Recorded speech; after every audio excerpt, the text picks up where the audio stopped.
Todos, bienvenidos a la ayudantía de Fisiopatología, Diabetes tipo 1 y tipo 2. Mi nombre es Manuel González, compañero suyo de sexto año. Y al ser la primera ayudantía del año, les voy a explicar un poco la metodología que nosotros usamos. Son un cierto número de preguntas, en este caso son 6 preguntas, que pueden ser casos clínicos, de materia, que son de opción múltiple. Y la idea es que ustedes puedan detenerse, detener el video, pensar un poco, leer la pregunta de nuevo y tratar de responder. Y después yo les voy a decir cuál es la correcta, cuáles son las incorrectas y explicar un poco el porqué. La pregunta dice, respecto a la regulación de la glicemia, ¿cuál de las siguientes aseveraciones es correcta? En la fase anabólica, la relación insulina-hormonas de contrarregulación es alta, principalmente por efecto de los aminoácidos absorbidos de la dieta en las células alfa pancreáticas. El principal secretagogo de insulina en las células beta pancreáticas es la glucosa, mediante su unión a canales de calcio y el aumento de calcio citoplasmático. La 6-GLP-1 tiene efecto potenciador en la secreción de insulina mediante el aumento de AMP cíclico citoplasmático secundario al aumento de la glicemia postprandial. Y la D dice, la primera fase de la secreción fásica de insulina es relevante en la regulación de los niveles de glucagón de la fase catabólica posterior. Piensen un poco, pueden detener el video si quieren. Esta es la D, la primera fase de la secreción fásica de insulina, que es lo mismo que decir el pic de la secreción postprandial de insulina, es relevante en la regulación de los niveles de glucagón de la fase catabólica posterior. Vamos a ver después por qué es la correcta. La A no es correcta porque en la fase anabólica la insulina aumenta sus niveles y su efecto principalmente por la glucosa de la dieta que acabamos de comer, y eso ocurre en las células beta pancreáticas, que es donde se secreta la insulina. La B es incorrecta porque si bien la glucosa sí es el principal secretagogo de insulina, no es mediante unión a canales de calcio, sino que por una vía un poco más larga que vamos a ver después. Y la C no es correcta porque las incretinas, que es el LP1 es una incretina, si bien sí tienen un efecto potencial en la secreción de insulina, y sí es mediante AMP cíclico, el estímulo que aumenta su secreción no es la glicemia, sino que es la ingesta de glucosa oral.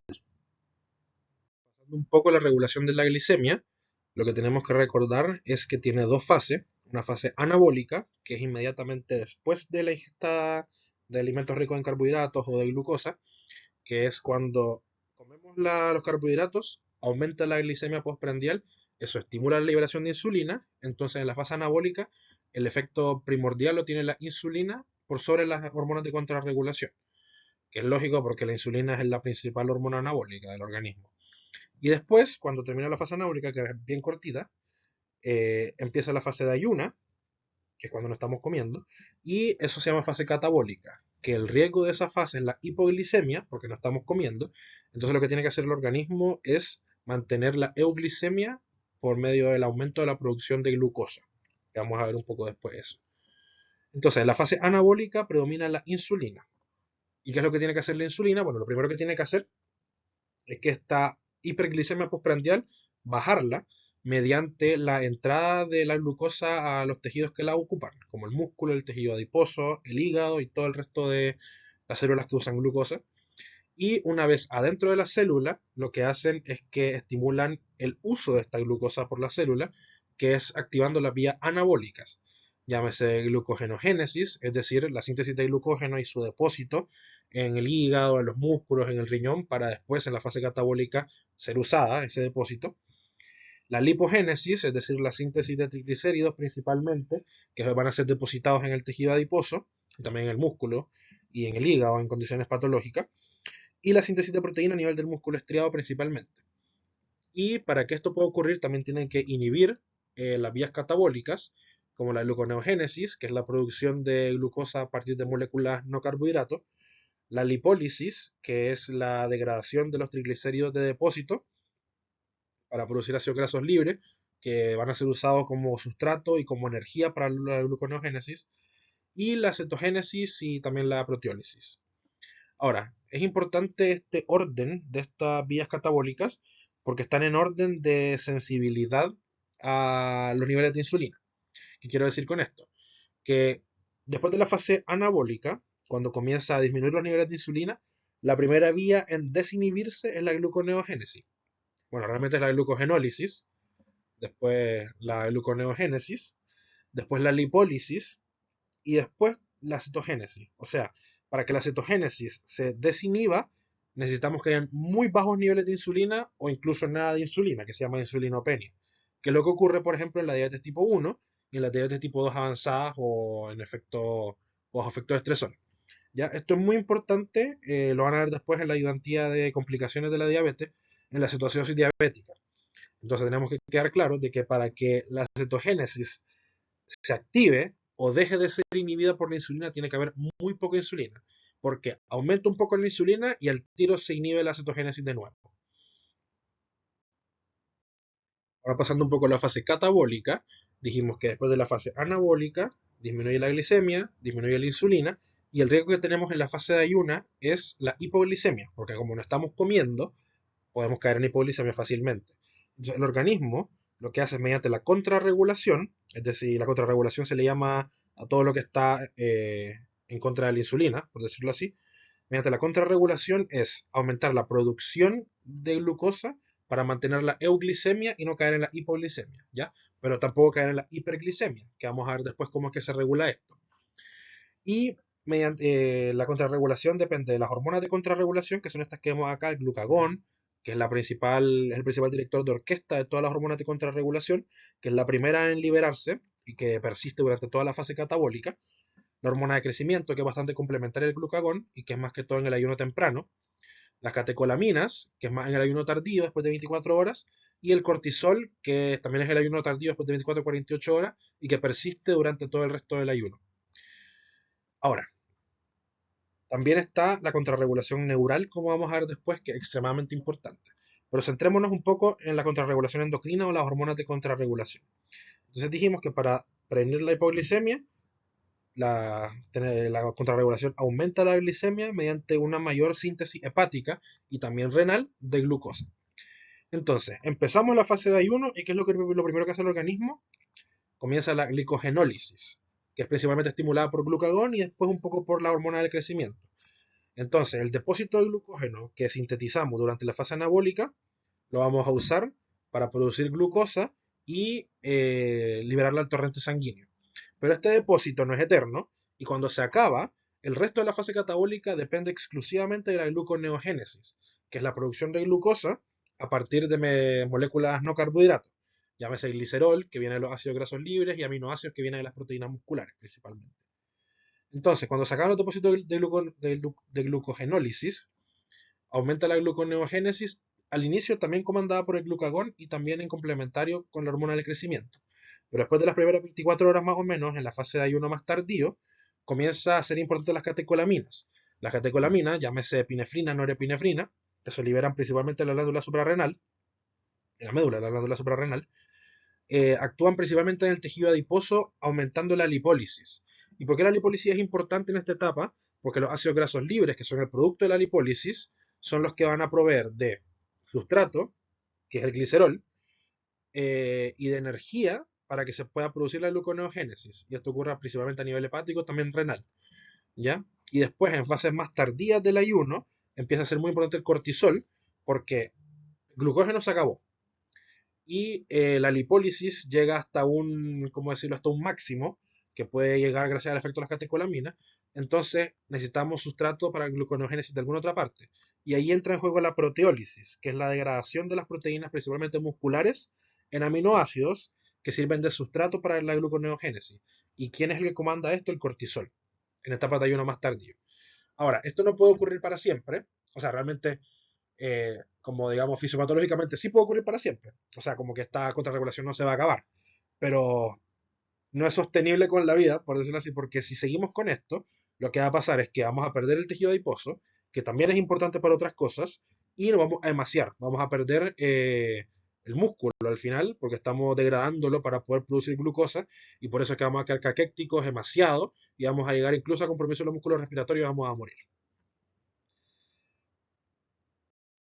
Ahora, algo que no se menciona mucho, pero que es extremadamente importante es la contrarregulación neural, que realmente es la que comanda todo lo que pasa en la fase catabólica y también en la fase anabólica, que depende del hipotálamo a nivel del sistema nervioso central. Entonces, en el hipotálamo están los glucorreceptores, que son estos que vemos acá, que son receptores que sensan la glicemia y los cambios finos que hay en la glicemia. Entonces, cuando terminamos la fase anabólica, disminuye la glicemia por efecto de la insulina, disminuye la insulina y entramos en esta fase de ayuno que el riesgo es la hipoglicemia. Entonces, disminuye la glicemia y al tiro los glucorreceptores los sensan, se activan y por medio de fibras parasimpáticas y simpáticas, es decir, del sistema nervioso autónomo, envían directamente señales al hígado para aumentar la producción hepática de glucosa. Y esto es independiente del sistema endocrino. O sea, la vía nerviosa directamente va a estimular la gluconeogénesis y la glucogenólisis hepática. Y también va a comandar toda la contrarregulación endocrina mediante fibras nerviosas que llegan al páncreas y a los demás órganos que producen, por ejemplo, la glándula suprarrenal. Y en el páncreas lo que va a hacer es disminuir la secreción de insulina y aumentar la secreción de glucagón para partir con la contrarregulación endocrina. Entonces, realmente, lo que comanda la fase catabólica y la contrarregulación es el sistema nervioso central. Eso es lo que quiero que les quede un poco claro. Ahora, ustedes se preguntarán cómo es que, por ejemplo, en la fase anabólica, la insulina no hace que caigamos en hipoglicemia y en la fase catabólica el glucagón no hace que caigamos en hiperglicemia, porque al final la insulina puede hacer que toda la glucosa entre al músculo y nos quedamos hipoglicémicos. Esto es gracias a la regulación paracrina, o local, por decirlo así, en los islotes pancreáticos o de Langerhans, como se llamaban antes. También tiene un efecto clave la regulación de las células beta pancreáticas por glucosa, la contrarregulación neural, pero también es muy importante esta regulación paracrina o local, ¿ya? Ahora, en los islotes pancreáticos hay tres tipos celulares principales. Las células beta pancreáticas, que son las que producen insulina, las alfa pancreáticas, que son las que producen glucagón, y las delta gamma pancreáticas, que son las que producen somatostatina. Ahora, la somatostatina es muy importante en el sistema endocrino en general, porque tiene un rol modulador bien importante, que es por regulación negativa. Ahora, digo modulador y no inhibidor porque realmente no es tan potente como para inhibir, pero sí para modular y que haya un cierto equilibrio entre las células beta y las células alfa pancreáticas. ¿Ya? Pero recordar que esto lo hace a través de regulación negativa, o sea, inhibición entre comillas. Ahora, las células beta pancreáticas por medio de la insulina, lo que hace también es inhibir tanto a la somatostatina como al glucagón. Ahora, si podemos poner así como una pequeña caricatura, es porque la insulina en la fase anabólica, que es bien corta y es bien importante, porque al final es la que determina la captación de glucosa que necesita la gran mayoría de células del organismo y también las vías anabólicas que necesitan las células del organismo para sobrevivir, llámese la ATP, que es tan importante, necesita que nadie la moleste para que pueda hacer su función. Entonces, inhibe el glucagón e inhibe la somatostatina para que pueda actuar libremente, ¿ya? Y pueda hacer su trabajo. Entonces, lo importante acá es que la insulina tiene un efecto muy importante en la inhibición del glucagón y lo inhibe mucho.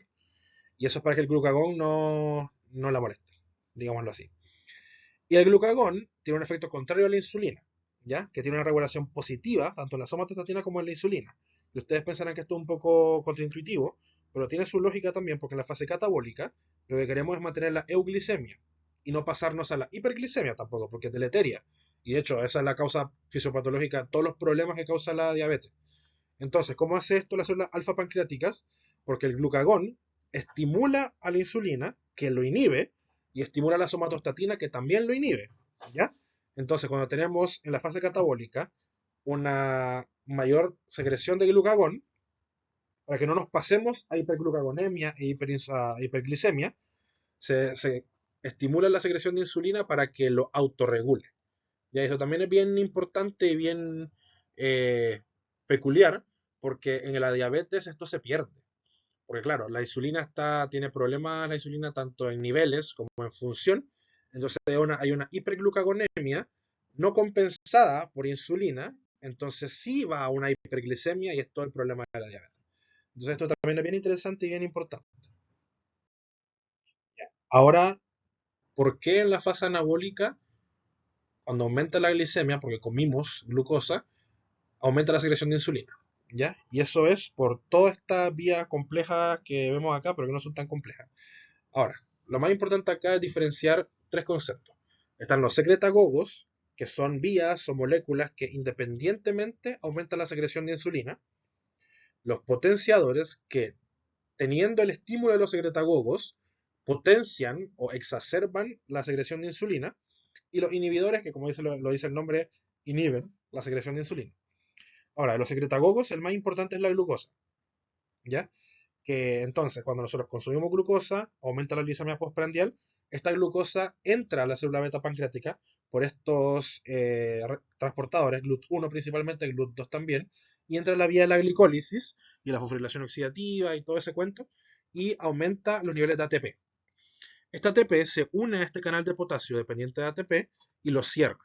Y como recordamos de fisiología, cuando se cierra un canal de potasio en la mayoría de las células se despolariza la membrana. Y cuando se despolariza la membrana, se abre este canal de calcio dependiente de voltaje. Entonces, el calcio extracelular puede entrar al citosol, aumenta el calcio citoplasmático y, como recordamos también de fisiología, cuando aumenta el calcio citoplasmático, las vesículas que están adentro de las células se pueden unir a la membrana y liberar su contenido, en este caso el torrente sanguíneo. Y el contenido de estas vesículas es insulina y otras moléculas que vamos a hablar después. Entonces, no solamente la glucosa es un secretagogo, también está la manosa, que es otro carbohidrato bastante parecido a la glucosa, que sigue un camino bastante parecido.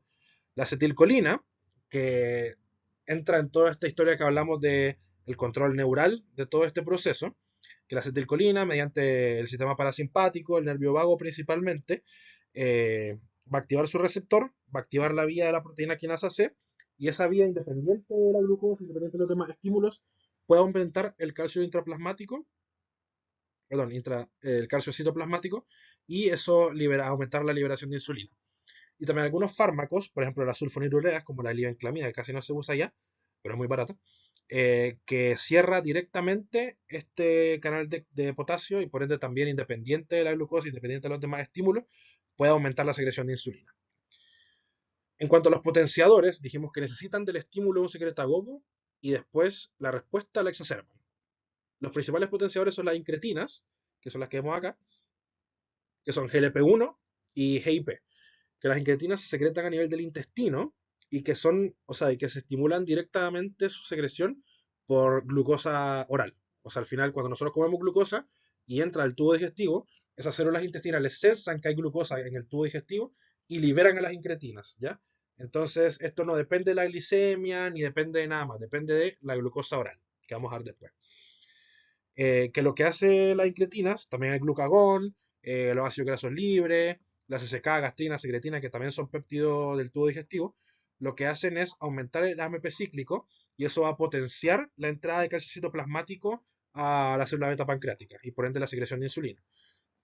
También la arginina, que es un aminoácido, la lisina también, y también van a potenciar los beta-adrenérgicos como el salbutamol, ¿ya? Pensando en los fármacos. Y los inhibidores, el principal inhibidor es la catecolamina, los alfa-2 adrenérgicos, epinefrina, norepinefrina, pensando en las hormonas de contrarregulación, que lo que hacen es disminuir el AMP cíclico y por ende disminuyen la entrada de calcio al interior de las células y por ende también disminuyen la secreción de insulina. La somatostatina tiene una vía similar y también algunos fármacos. Ahora, ahondando un poco más en lo que está hablando las incretinas antes, no es lo mismo que la glucosa venga por vía oral que por vía parenteral, ¿ya? La respuesta de insulina no es la misma. De hecho, si la hiperglicemia es porque yo comí glucosa, la elevación de la insulina es muchísimo mayor que si a mí me inyectan glucosa. ¿Y por qué esto? Principalmente por tres componentes. Por un componente cefálico, que es que cuando yo estoy pensando que voy a comer, veo la comida, estoy preparando para metérmela a la boca, eh, hay un estímulo del hipotálamo que viaja por las vías parasimpáticas, o sea, acetilcolina, directamente al páncreas y comienza a estimular la secreción de insulina, independiente de glucosa, porque yo no he comido, sino que en preparación a esta alimentación, yo comienzo a producir insulina por medio de esta vía parasimpática. Después, una vez que ya comencé a comer y la glucosa llega al tubo digestivo, comienzan a secretarse péptidos gastrointestinales, como la gastrina a nivel gástrico, la CCK y la secretina a nivel duodenal, que también, como vimos antes, potencian o van a potenciar la liberación de insulina por el estímulo de la glicemia. Y después, el más importante potenciador son las incretinas, que son GLP-1, que se secreta en la célula L a nivel del ilion, y GIP, que se libera en las células K a nivel del duodeno. Y como dije antes, su secreción es estimulada directamente porque perciben que estamos comiendo glucosa. Que hay glucosa en el tubo digestivo, entra al enterocito, o a la célula K, a la célula L, y estimula la secreción de incretinas. Ahora, ¿qué hacen estas incretinas? Retrasan el vaciamiento gástrico y directamente van al páncreas a las células beta a potenciar la secreción de insulina, a inhibir la secreción de glucagón y también tienen un efecto protector de la célula beta al estrés oxidativo y a la apoptosis. Ahora, algo muy importante, sobre todo farmacológicamente hablando, es que estas incretinas son metabolizadas o son inactivadas por esta enzima que hay acá, que es la DPP4. Y esto es importante porque en diabetes tipo 2 principalmente, esta metabolización, esta destrucción de las incretinas puede ser inhibida por los fármacos que son las gliptinas y por ende el efecto incretina se aumenta, ¿ya? Y por ende la secreción de insulina y por ende disminuir la periglicemia y es mejor para las personas con diabetes. Hablando un poco de la síntesis de insulina, nosotros tenemos el gen de la insulina, pero que realmente no es el gen de la insulina, es el gen de la preproinsulina, ¿ya? O sea, cuando nosotros transcribimos ese gen y lo traducimos a nivel ribosomal, lo que se produce es preproinsulina, que es toda esta molécula que vemos acá. Después se escinde acá, o sea, se corta acá, y se forma la proinsulina, que es directamente lo que viene antes de la insulina activa. Y después, esta parte amarilla se corta y se forma la insulina activa, que tiene esta cadena B, esta cadena A, que están unidas por puentes disulfuros, y esta parte amarilla se libera y se llama péptido C. El péptido C también está en los gránulos citoplasmáticos de la célula beta pancreática y se liberan al mismo tiempo que la insulina en una relación 1 a 1. Ahora, el péptido C se ha descrito que podría tener un efecto metabólico, pero realmente no está muy claro. Pero lo que sí tiene es un efecto, una importancia diagnóstica. ¿Ya? ¿Por qué esto? Porque ya, la célula beta pancreática liberó la insulina y el péptido C en una relación 1 a 1. Pero la insulina tiene una vida media muy corta, de 6 a 8 minutos. Entonces, se liberó y a los 8 minutos se metabolizó por el hígado, por el riñón y se desapareció. Pero el péptido C tiene una vida media de 4 a 6 horas. Entonces tiene un tremendo valor diagnóstico y nosotros podemos medir el péptido C. Entonces, y eso podemos medir cómo está funcionando la célula beta pancreática para sintetizar y secretar insulina. Entonces, por ejemplo, si yo quiero ver en un diabético tipo 1, que yo sospecho un diabético tipo 1, si realmente su páncreas está secretando insulina, lo que puedo hacer es estimular, administrar algo que yo sé que estimula la secreción de insulina y después medir el péptido C, porque el péptido C me va a durar mucho más. Y entonces yo sé que si hay péptido C, significa que hay insulina. Entonces eso tiene un valor diagnóstico muy importante. Y ahora en este gráfico se resume un poco la secreción de insulina, que tenemos dos etapas, o dos tipos de secreción, que está la secreción tónica o basal, que es la secreción que está todo el tiempo pasando de insulina, aún en la fase catabólica, porque recordemos, por ejemplo, el glucagón estimula la secreción de insulina. Entonces no hay momento, fisiológicamente hablando, que no haya insulina. Hay siempre una secreción tónica basal. Pero cuando nosotros comemos algo con carbohidratos y ocurre todo esto que hablamos antes de que se estimule la secreción de insulina, entramos en una secreción postprandial o fásica. Que esta secreción fásica a la vez tiene dos fases. Que tenemos esta primera fase, que es esta elevación rápida e inmediatamente postprandial de insulina a niveles muy altos, que se llama primera fase o PIC, que está determinada por una liberación de gránulos preformados, o sea, gránulos que ya están ahí esperando a ser liberados, que cuando llega este estímulo de la glicemia, las incretinas, todo lo que era, en masa se liberan y aumenta rápidamente los niveles de insulina. Y por ende también disminuye rápidamente la glicemia postprandial. Ahora, esta fase depende mucho del efecto incretina, porque si se pierde el efecto incretina se ha visto que el pic es mucho menor. ¿Ya? Eso es importante. Y también, como vamos a ver después, tiene un importante rol en la fase catabólica posterior, porque al igual que disminuye rápidamente la glicemia por un efecto masivo en los tejidos que son sensibles a insulina, también tiene un efecto muy importante en las células alfa pancreáticas e inhibe mucho la secreción de glucagón, ¿ya? Y eso hace que en la fase catabólica posterior, una vez que ya termina la fase anabólica, ya disminuye la insulina, la célula alfa pancreática esté basalmente muy inhibida y parta la fase catabólica como más, con un nivel de secreción de glucagón mucho más bajo. Y eso permite que se regule la secreción de glucagón en la fase catabólica posterior. Ahora, ¿qué ocurre? Que cuando se pierde este pic, como ocurre patológicamente en la diabetes, eh, esta inhibición del glucagón no es tan fuerte. Entonces, en la fase catabólica posterior rápidamente cae en hiperglucagonemia y por ende hiperglicemia, porque no fue inhibida durante la fase anabólica esta secreción de glucagón, por esta primera fase. Y también tenemos una segunda fase que es más larga, la insulina sube menos, que depende principalmente de liberación de gránulos tardíos, o sea, los gránulos que no se alcanzaron a liberar en la primera fase también se liberan en la segunda fase, y además depende de síntesis de nueva insulina, porque además todos estos estímulos que hablamos de la secreción de insulina también son estímulos de síntesis de insulina, ¿ya? A nivel nuclear. Y esta segunda fase, en casos en los que esta primera fase se ve comprometida, pueden, como decirlo, compensar durante la fase anabólica, pero no tienen este efecto en la fase catabólica posterior. Eso es bien importante que se acuerde. La pregunta 2 dice, paciente de 21 años con antecedentes de enfermedad celíaca desde la infancia, consulta en el Cefam por baja de peso significativa, sin anorexia ni disminución de ingesta, ahora un IMC de 19,5. Al interrogatorio refiere poliuria, polidipsia y polifagia en últimos meses. Al examen físico, perímetro abdominal normal, sin acantosis nigricans ni hirsutismo. Se solicitan exámenes de laboratorio donde destaca glicemia en ayunas de 210, hemoglobina glicada de 7,2 y orina completa con glucosa 3 cruces. Respecto a este paciente, ¿qué afirmación es incorrecta? Es muy probable que su diagnóstico sea diabetes tipo 1, por lo que debe iniciarse tratamiento inmediato con metformina y solicitar PTGO para confirmar diagnóstico. Si se administra el glucagón, es esperable que no aumenten los niveles plasmáticos de péptido C.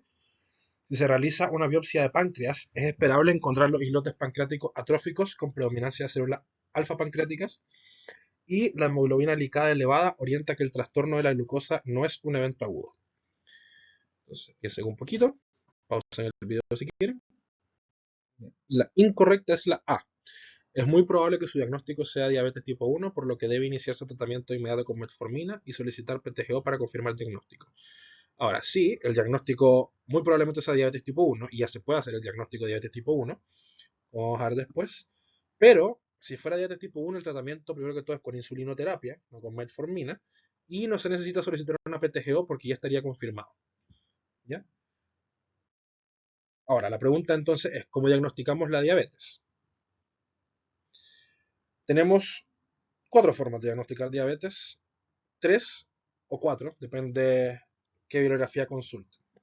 Podemos tomar una glicemia de ayunas, que es tomar una muestra de sangre en ayuna, le medimos la glicemia, y lo normal es entre 60 y 99. Menos de 60 es hipoglicemia y más de 100 a más ya alterado. De 100 a 125 es una glicemia de ayunas alterada, que así se llama la entidad clínica, y de 126 a más es un diagnóstico de diabetes. Ahora, este diagnóstico de diabetes es de diabetes tipo 1, tipo 2, pero no es estacional. Esos son otros criterios que los van a ver en ginecología, así que no se los voy a decir. Después podemos hacerlo con una PTGO, que es una prueba de tolerancia a glucosa oral, que consiste en, le toman una glicemia de ayuna, le dan un líquido, que es una carga de 75 gramos de glucosa, vía oral, evidentemente, y después se mide la glicemia a 1 hora y 2 horas post carga, o sea, después de tomar este líquido. Lo normal, o lo que está estandarizado, es la glicemia a 2 horas post carga. A veces se usa la 1 hora, pero lo que está estandarizado es las 2 horas. Lo normal es que esté entre 100 y 139. Si está de 140 a 199 está alterado y se llama la entidad intolerancia a la glucosa oral. Y de 200 a más es ya diagnóstico de diabetes. Ahora, si nos aparece una glicemia de ayunas de 130, por ejemplo, en estricto rigor deberíamos repetirla y si vuelve a aparecer alterada, se diagnostica diabetes. En cambio, la PTGO se puede diagnosticar solamente con una porque principalmente por la dificultad técnica de volver a repetirla, porque es una prueba incómoda, que tiene que estar mucho tiempo el paciente, digamos, al menos 2 horas tiene que estar en el laboratorio. Entonces, con una muestra alterada 200 a más, ya se puede diagnosticar diabetes.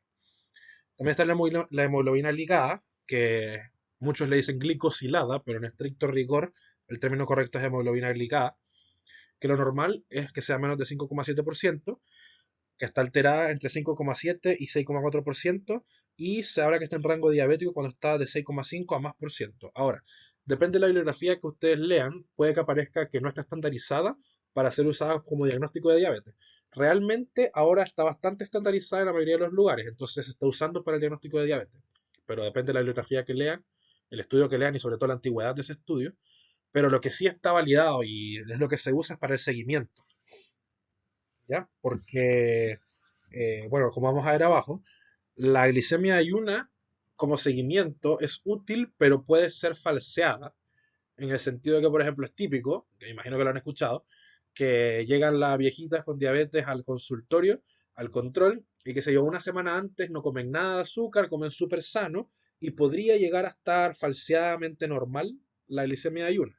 En cambio, la hemoglobina glicada es el resultado o el resumen o el reflejo de la glicemia de los últimos 3 meses. ¿Ya? Entonces, aunque yo haga una dieta estricta de una semana, si me porté mal y la diabetes estuvo descontrolada los últimos 3 meses, va a estar alterada la hemoglobina glicada.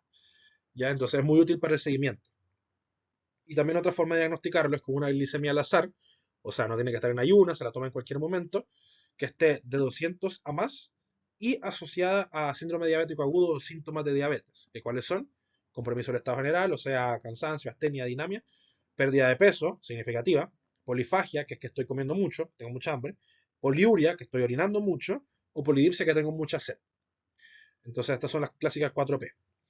Entonces, si tengo 200 a más y síntomas, tengo el diagnóstico de diabetes. Obviamente, ojalá repetirla, pero en estricto rigor tengo el diagnóstico de diabetes. Y ahora, hablando un poco de hemoglobina glicada, es hemoglobina A, que es el tipo de hemoglobina más frecuente en los adultos, que tiene unida, mediante unión no enzimática, glucosa. Que entonces, cuando tenemos hiperglicemia crónica, esta glucosa que está de más en la sangre se comienza a unir, así como porque sí, a la hemoglobina, específicamente a los grupos amino. Al inicio esta unión es reversible, pero llega a ser después irreversible. Es decir, que va a estar pegada esta glucosa y va a ser detectable hasta que ese glóbulo rojo muera. Y recordemos que la vida media del glóbulo rojo generalmente son 90 días o 3 meses.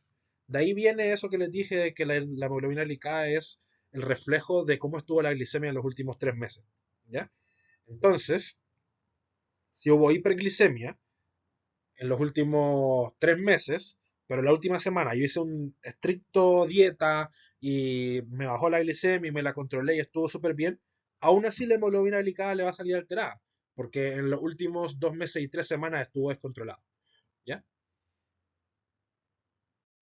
Algo que se me olvidó decirles de la diapositiva pasada es que la alternativa que teníamos de la pregunta sobre que la hemoglobina glicada alterada de esta paciente refleja que no es una condición aguda, este trastorno de la glucosa, era cierta, porque al ser un proceso, una unión no enzimática de la glucosa a la hemoglobina, requiere bastante tiempo para que ocurra.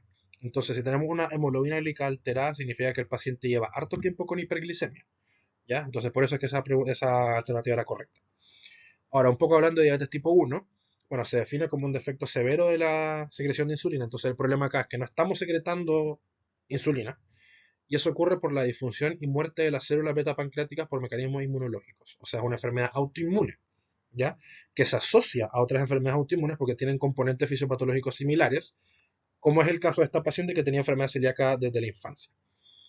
Ahora, epidemiología, la mayoría son diagnosticadas desde los 25 años, un 45% de los menores de 10 años, ¿ya? Pero existe un fenotipo que se llama LADA, que la evolución de la enfermedad es un poco más larvada y que llega a ser diagnosticada generalmente después de los 40 años, ¿ya? Pero es un fenotipo, la gran mayoría es en pacientes jóvenes que se diagnostica. Y en este caso, si bien el componente genético es bien importante, tiene una heredabilidad bien discreta, o sea, es mucho menor que la diabetes tipo 2. Entonces, por eso no es tan raro ver que un paciente con diabetes tipo 1 no tenga ningún familiar con diabetes tipo 1. Ya, en cambio, en diabetes tipo 2 generalmente tiene muchos familiares con diabetes tipo 2.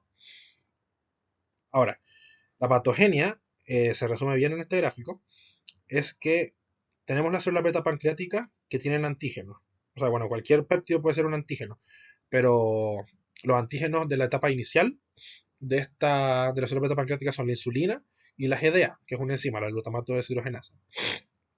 Entonces, estos antígenos son captados por las células presentadoras de antígenos, que lo que van a hacer es presentarle estos antígenos a los linfocitos TCD4, a los linfocitos T helper, y estos linfocitos T se van a activar contra estos antígenos. Entonces se van a volver linfocitos T autorreactivos porque se vuelven reactivos a antígenos propios de la persona.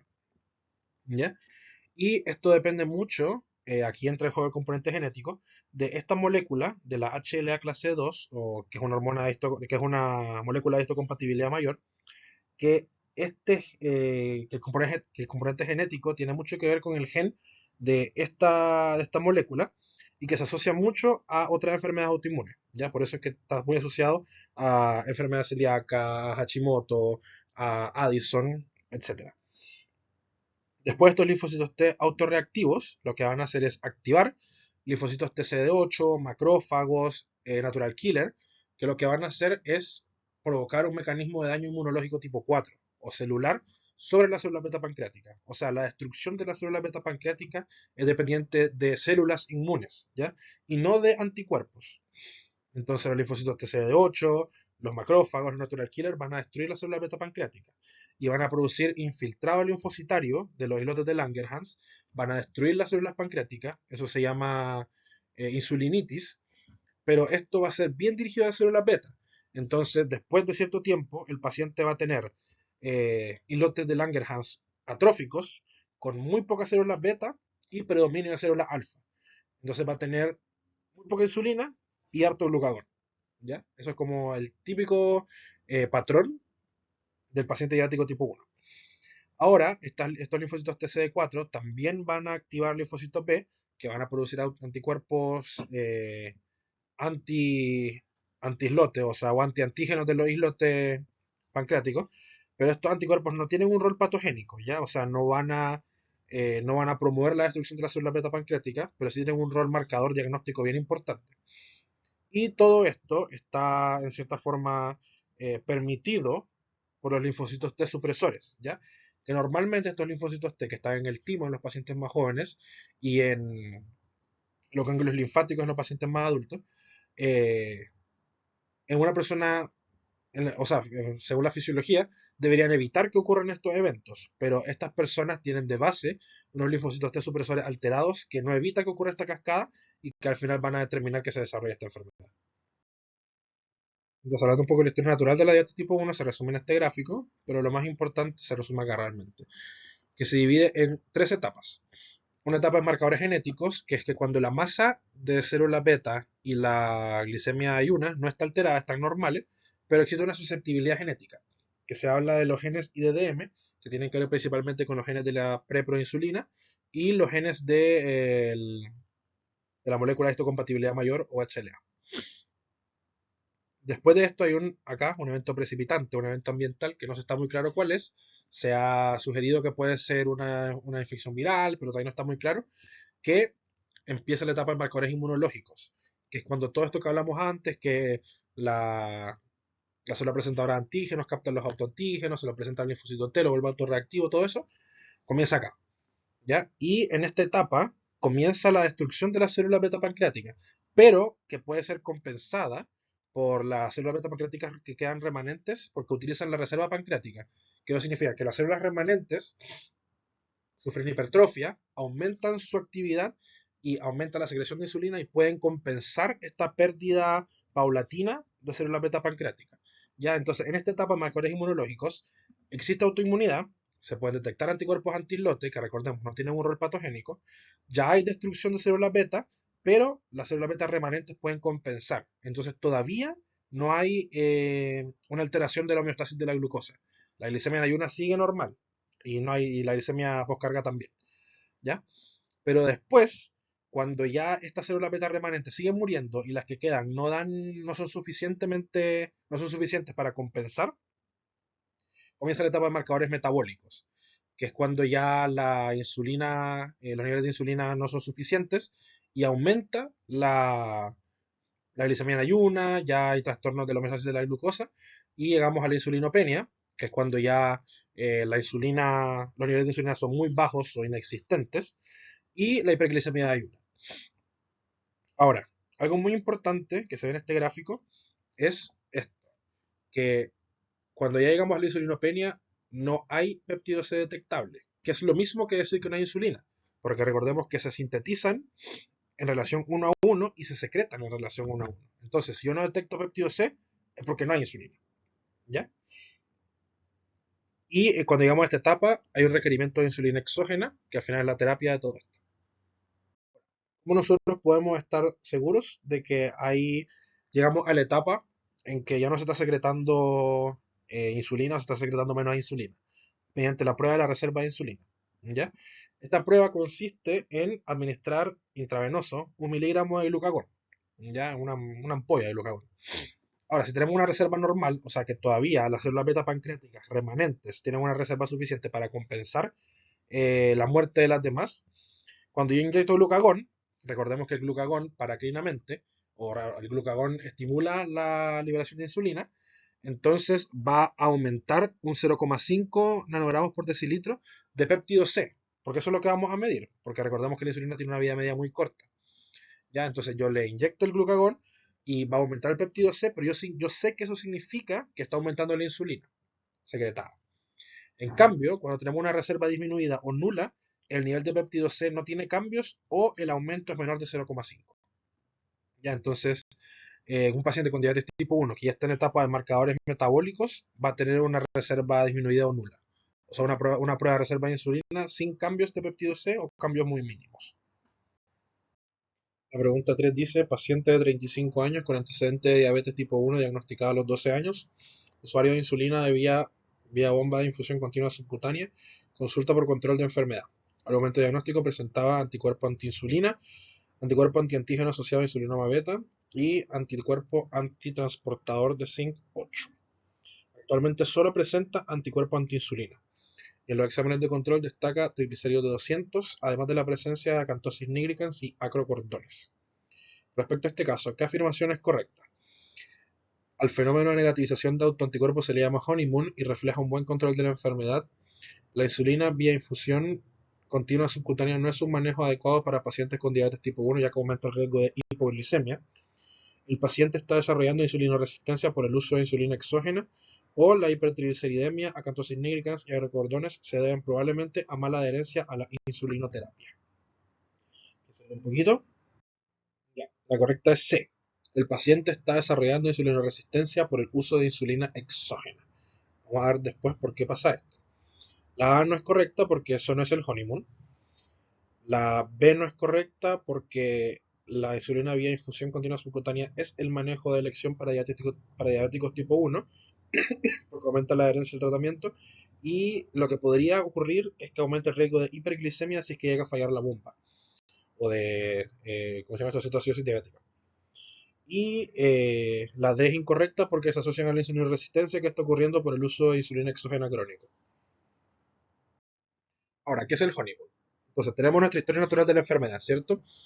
Estamos en la etapa de marcadores inmunológicos, en el cual ya hay una destrucción de la célula beta pancreática, está disminuyendo la masa de células beta pancreáticas en los islotes de Langerhans, pero todavía no hay un efecto metabólico, porque las células beta pancreáticas remanentes están logrando compensar con una mayor secreción de insulina. ¿Ya? Sin embargo, cuando nos enfrentamos a un evento estresante, un evento agudo, generalmente una infección, aumentan las hormonas de contrarregulación, cortisol, catecolaminas, etcétera, que eso va a hacer que aumente la insulinoresistencia, disminuya la secreción de insulina y además esta misma inflamación de esta infección hace que se exacerbe la respuesta autoinmune contra la célula beta pancreática. Eso va a hacer que las células beta pancreáticas remanentes, la insulina que están produciendo, no sea suficiente para compensar la contrarregulación y caiga en una, entre comillas, diabetes descompensada o debut diabético, que realmente no es un debut diabético, ¿ya? Pero las personas generalmente lo interpretan como tal, y ahí es cuando diagnostican la enfermedad. Y no es un debut diabético porque una vez que esto se resuelve, resolviendo el cuadro infeccioso agudo, esto se revierte en cierta forma y vuelve al estado que estaba antes dentro de la historia natural de la enfermedad. ¿Ya? Entonces, generalmente durante esta hospitalización, en el cual cae en este evento precipitante, se trata con insulina, se resuelve el cuadro infeccioso y después cuando sale de esta infección y vuelve a su etapa anterior dentro del estado natural de la enfermedad, disminuyen los requerimientos de insulina e incluso puede llegar a dejar de requerir insulina. y la persona piensa que se curó o que realmente eso fue algo aislado, pero realmente lo que está pasando es la etapa de honeymoon. Eso es el honeymoon, cuando disminuyen los requerimientos de insulina porque regresa al estado basal antes que las células beta pancreáticas que daban abasto, pero que esto va a inevitablemente seguir progresando hasta llegar a la etapa de marcadores metabólicos, en el que no hay suficientes células beta pancreáticas para compensar esta disminución de la insulina. ¿Ya? Y generalmente este honeymoon dura unos 6 meses, pueden ser más o pueden ser menos, pero lo que quiero que quede claro es que inevitablemente va a llegar a los marcadores metabólicos, ¿ya? Simplemente que como una descompensación y se volvió a compensar, pareciera como que se curó, pero no es así. Ahora, hablando un poco de los anticuerpos antislotes o ICA, son todos los anticuerpos que se forman durante la etapa de marcadores inmunológicos contra la célula beta pancreática o los antígenos de la célula beta pancreática. ¿Ya? Están presentes al momento del diagnóstico en un 60%, en un 60-70% de los pacientes con diabetes tipo 1. Sin embargo, no todos los pacientes con diabetes tipo 1 van a tener anticuerpos detectables y dos, hay personas sin diabetes y que no van a generar diabetes que tienen marcadores anticuerpos positivos, generalmente familiares de personas con diabetes tipo 1. ¿Ya? Ahora, tenemos anticuerpos primarios, que son los que dentro de la patogenia que expliqué, son los primeros antígenos que se presentan a la célula presentadora de antígenos y son los primeros eh, antígenos contra los cuales se forman anticuerpos, que son los antiinsulina, que generalmente se asocian a diagnósticos en edades tempranas, y los antiglutamato deshidrogenasa, o GADA, que se asocian a diagnósticos en edades más tardías, digamos después de los 20 años, más o menos, en los LADA, sobre todo, esto se ve más presente. ¿Ya? Pero entonces estos son los primeros antígenos que se positivizan, los anticuerpos, perdón, que se positivizan. Y después están los anticuerpos de potenciación, que son los asociados a insulinoma, que hablamos, los alfa, los beta, y también el anticuerpo antitransportador de zinc 8, que este es bien importante porque tiene eh, de, un valor predictor de génesis y progresión de la enfermedad por ser un antígeno que tiene menor acceso al sistema inmunológico. En general, si una persona tiene este anticuerpo positivo, significa que efectivamente sus células pancreáticas se están destruyendo, se está presentando este antígeno a las células inmunes y están formando anticuerpos contra este antígeno. Entonces significa que hay un proceso de autoinmunidad y que lo más probable desarrolle la enfermedad. ¿Ya? Entonces este es bien importante. Ahora,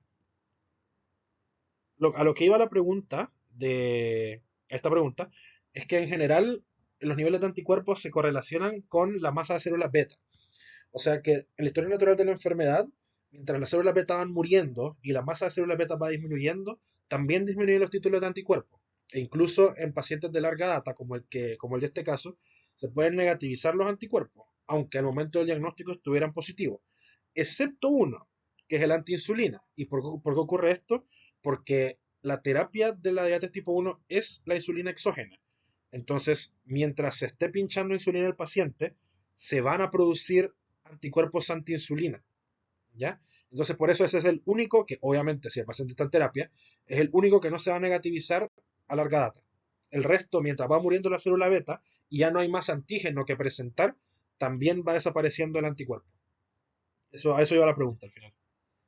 Dije antes, la terapia de la diabetes tipo 1 es la insulina, exógena, obviamente. Se han propuesto otros tratamientos, trasplantes de células beta al hígado, también en etapas más tempranas se podría prevenir o alargar eh, la, progre- la progresión de la enfermedad con otros medicamentos, pero realmente la terapia de la diabetes tipo 1 es la insulina exógena. Eso es lo más importante. Ahora, ¿cuáles son los objetivos de esta terapia? El reemplazo de la función de la insulina endógena, evidentemente, el control de la hiperglucagonemia, porque al final lo que ocurre en los pacientes tipo 1 es que como no hay insulina, no hay nada que evite que el glucagón se secrete, entonces se secreta muchísimo glucagón y eso es lo que va a determinar que hay hiperglicemia todo el tiempo. ¿Ya? Entonces, cuando la insulina exógena, cuando yo la administro, va a inhibir la secreción de glucagón y va a controlar esta hiperglucagonemia. Y también, obviamente, la mejoría de la hiperglicemia por esto mismo. Ahora, la insulinoterapia tiene que ser lo más cercana a cómo se produce endógenamente la insulina. ¿Ya? Eso no es posible. Vamos a ver después por qué. Pero tiene que ser lo más, o sea, los esquemas que vamos a usar tienen que ser lo más cercano a la producción endógena de insulina. Ahora, hay dos tipos de insulina. O bueno, como vimos antes, hay dos tipos de secreción de insulina. La tónica, que es la basal, o sea, la que todo el tiempo hay una insulina mínima, y la fásica, que generalmente es postprandial, que tiene que aumentar la insulina para compensar esta hiperglicemia postprandial. Ahora, la tónica se compensa exógenamente con insulinas lentas, como la glargina, el detemir, que al final son insulinas que no tienen pic y que permanecen más de 24 horas en el organismo. ¿Ya? Entonces se inyectan una vez al día, generalmente en la mañana, y su vida media es muy larga y que emulan, de cierta forma, la secreción tónica de insulina. Después está la fásica, que es su análogo exógeno, son la insulina cristalina, que es la insulina típica, la primera insulina que existió y la que más se usa, o las ultra rápidas, que son Lispro, Aspart, Glulicina, que su vida media es bien corta, ¿ya? Y lo que hacen es que simulan el pic y generalmente se administran preprandialmente o inmediatamente postprandialmente para compensar esta hiperglicemia postprandial, ¿ya? Y también existen insulinas intermedias que hacen como entre tónica y fásica, que la más típica es la NPH, que su vida media es más larga que la cristalina, pero no tan larga que la lenta, pero sí produce peak, ¿ya? Entonces generalmente se usan 2 a 3 veces al día, en general asociado a insulina cristalina ultra rápida, y lo que hacen es que emulan una secreción tónica de insulina, pero también tiene peaks asociados a las comidas. Entonces, o sea, que obviamente el horario lo hace para que coincida con las comidas. No es que la insulina va a detectar cuando uno coma y suba, sino que uno juega con los horarios. Y en la diabetes tipo 1 particularmente, porque son personas que van a requerir terapia de insulina toda la vida y que son especialmente susceptibles a insulinopenia y a los efectos de la insulinopenia, llámese cetoacidosis diabética, hiperglicemia, etcétera. eh, la bomba de infusión subcutánea es el manejo de elección en los pacientes con diabetes tipo 1, ¿ya? Que se basa en que es un catéter que se instala subcutáneo, que lo que hace es que continuamente está bombeando insulina ultra rápida, generalmente, o cristalina en algunos casos. Pero generalmente últimamente son ultra rápidas, que lo que hace es una secreción tónica y asociada a las comidas secreciones fásicas, ¿ya?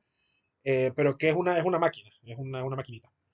Pero el problema con esto es que si llegase a fallar la máquina, como está basado en insulinas cristalinas o ultra rápidas, que no tienen un efecto residual, ya que cuando la vida media pasa, el paciente deja de tener insulina, si falla la bomba, hay un riesgo muy elevado de hiperglicemia y cetoacidosis diabética. Ese es el problema con las bombas. Entonces hay que estar con un mantenimiento constante, hay que irlas revisando y asegurarnos que no fallen. Ahora, como dije antes, la insulinoterapia tiene que ser lo más parecido a la producción endógena posible. Sin embargo, esto no es posible porque su administración es periférica, ¿ya? Normalmente, fisiológicamente hablando, la insulina sabemos que se produce en el páncreas y se libera al torrente sanguíneo a través del sistema venoso porta. El sistema venoso porta entra al hígado y en el hígado se metaboliza, o sea, toda la insulina que se produce, el 100% llega al hígado. Entonces el hígado recibe una cantidad enorme de insulina y dentro del hígado se metaboliza entre el 60 y el 70% de insulina, ¿ya? Y después sale por la vena suprahepática y llega a la circulación sistémica entre 30 y 40% de la insulina que se produjo, ¿ya? Y eso llega a la periferia y eso es lo que al final, todo lo que hemos hablado de los efectos de la insulina. Sin embargo, si nosotros administramos insulina exógena, nosotros generalmente lo calculamos en base a la producción endógena de insulina, obviamente, porque eso es lo que necesitamos.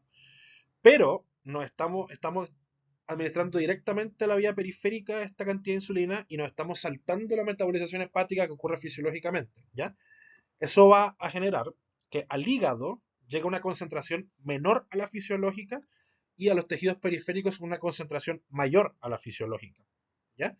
Y eso va a determinar que en la periferia hay un hiperinsulinismo y eso va a llevar a una insulinoresistencia con el tiempo, ¿ya? O sea, es inevitable que una persona que se trata con insulina exógena por mucho tiempo es inevitable que llegue a insulinoresistencia, ¿ya? Sin embargo, evidentemente la otra alternativa es que no reciba insulina y muera de una cetosis diabética tempranamente.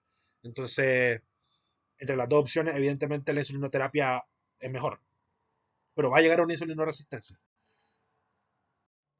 Ahora la pregunta 4 dice, paciente femenina de 37 años en control anual preventivo con antecedente de madre y abuelo materno con diabetes tipo 2 en estudio ginecológico por amenorrea secundaria, la paciente.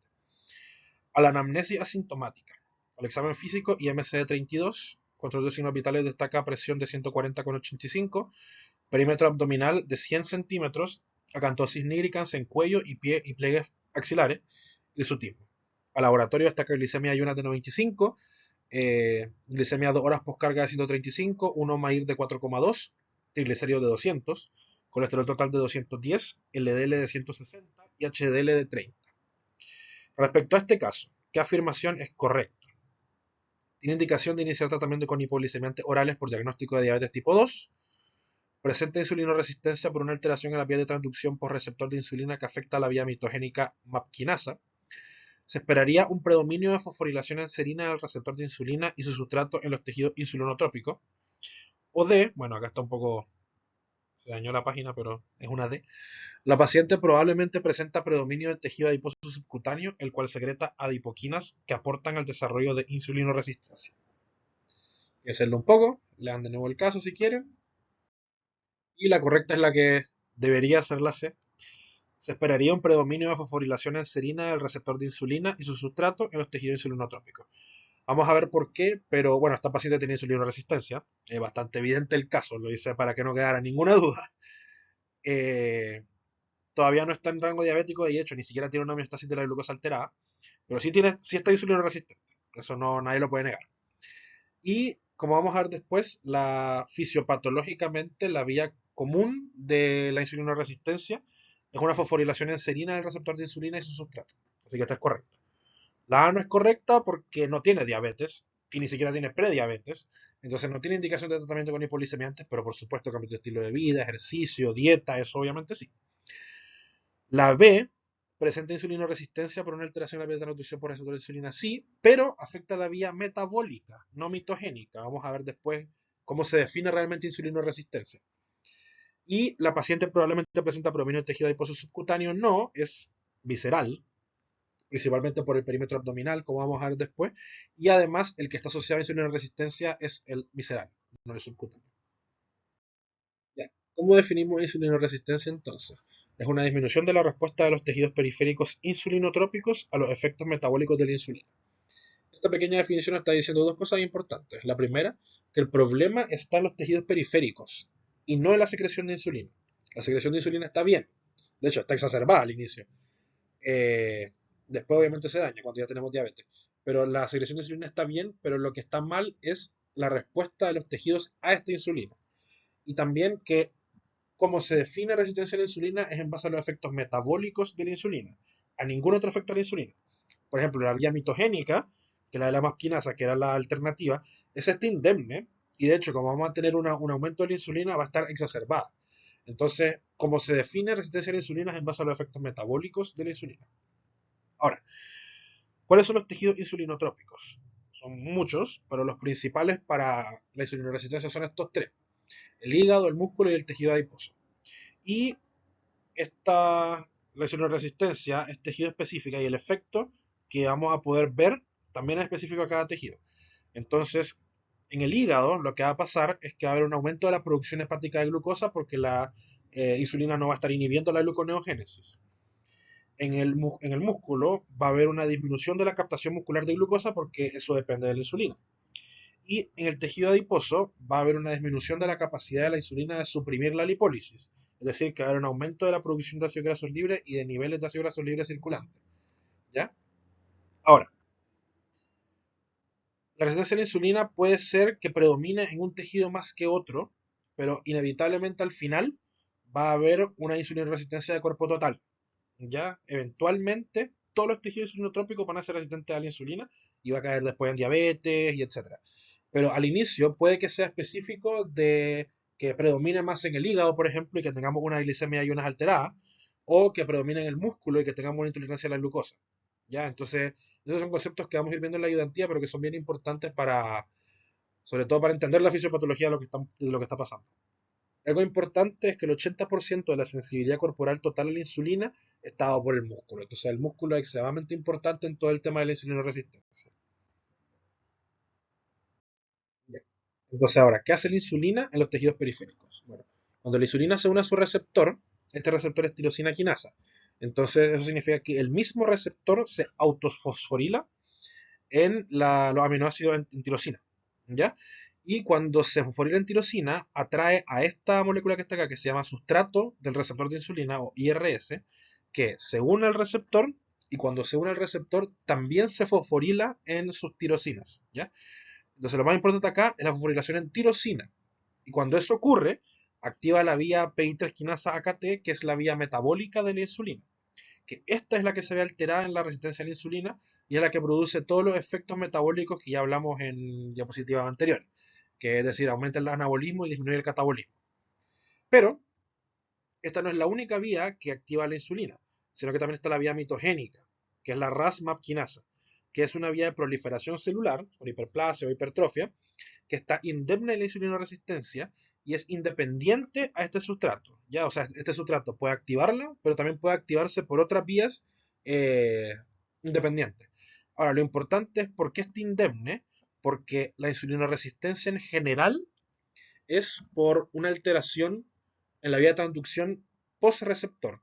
O sea, el receptor está bien, el receptor responde a la insulina, pero hay algo acá dentro de la vía metabólica que no está respondiendo al receptor de insulina. En cambio, la vía mitogénica sí responde. Entonces, cuando hay insulina, se activa la vía mitogénica, pero no se activa la vía metabólica. Ahora, no todo cambio de la sensibilidad a la insulina es patológico.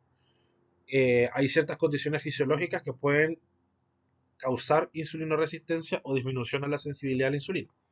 Por ejemplo, el envejecimiento, la pubertad, el embarazo, también el ayuno, por ejemplo, la fase catabólica, que las mismas hormonas de contrarregulación necesita que haya insulinoresistencia para que pueda mantener la euglicemia y que no caiga en hipoglicemia. El estrés psíquico por efecto del cortisol, el ritmo circadiano en la noche y en la madrugada, el cuerpo es más resistente a la insulina. Y el efecto de hormonas, que son las de contrarregulación, y también aquí entran las hormonas sexuales, que eso es bien importante, sobre todo en el uso de anticonceptivos, de hormonas de reemplazo hormonal, de terapia de reemplazo hormonal. Y hay ciertas condiciones también fisiológicas en el que aumenta la sensibilidad a la insulina, como el ejercicio físico, que eso es primordial para el manejo de la insulinoresistencia patológica, el ritmo circadiano, como dije, durante el día y la tarde uno es más sensible a la insulina, alimentación principalmente con carbohidratos, pero obviamente no en exceso, y algunas hormonas como la hiponectina y la leptina que son secretadas por el tejido adiposo subcutáneo, que es entre comillas el tejido adiposo bueno, que secreta estas hormonas que son aumenta la sensibilidad a la insulina. Ahora, ¿por qué se habla que esta insulina resistencia fisiológica? Es porque a pesar de que aumente la resistencia a la insulina, se mantiene una homeostasis de la glucosa normal. O sea, no hay glicemia inalterada, no hay intolerancia a la glucosa, no hay cambio de la hemoglobina glicosilada. Y eso es porque la célula beta pancreática es capaz de sensar este aumento de la resistencia a la insulina y produce más insulina, causando un hiperinsulinismo compensatorio, que se llama compensatorio porque logra mantener una homeostasis de la glucosa normal. Hablemos un poquito de este hiperinsulinismo compensatorio.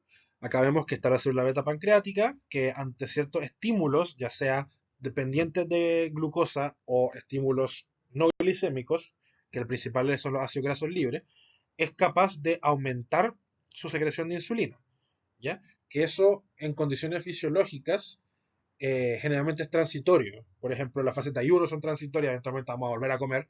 El estrés, ojalá que sea transitorio, pero cuando esto se mantiene y se vuelve un círculo vicioso, se vuelve patológico, ¿ya? Y aunque sigue siendo hiperinsulinismo compensatorio, porque en estricto rigor no hay un trastorno de la glucosa como en esta paciente, claramente no es fisiológico, o sea, no es bueno porque evidentemente va a caer en un hiperinsulinismo no compensatorio, que es lo que justamente queremos evitar, ¿ya? Ahora, para que esto ocurra, hay estímulos glicémicos, que realmente es la hiperglicemia, porque una persona cuando es insulino resistente, evidentemente no va a lograr captar la glucosa, sobre todo si es insulino resistente muscular o de tejido adiposo, no va a lograr captar la glucosa, eso significa que se va a mantener la hiperglicemia y va a aumentar el estímulo a la célula beta pancreática para que secrete más insulina. Pero también existen estímulos no glicémicos, el cual principal son los ácidos grasos libres, que también van a estimular un aumento de la producción de insulina. Y lo que recordemos que los ácidos grasos libres se producen por el aumento de la lipólisis, que es insulinoresistencia de predominio de tejido adiposo. Ahora, cuando aumenta la secreción de insulina, pero está la vía metabólica alterada, por eso justamente la insulinoresistencia, va a igualmente disminuir los efectos metabólicos de la insulina y se va a mantener la hiperglicemia, se va a mantener los ácidos grasos libres, entonces esto se vuelve un círculo vicioso y la vía mitogénica sí está respondiendo a la insulina, entonces como aumenta la secreción de insulina, va a aumentar la vía mitogénica. ¿Y qué pasa con esto?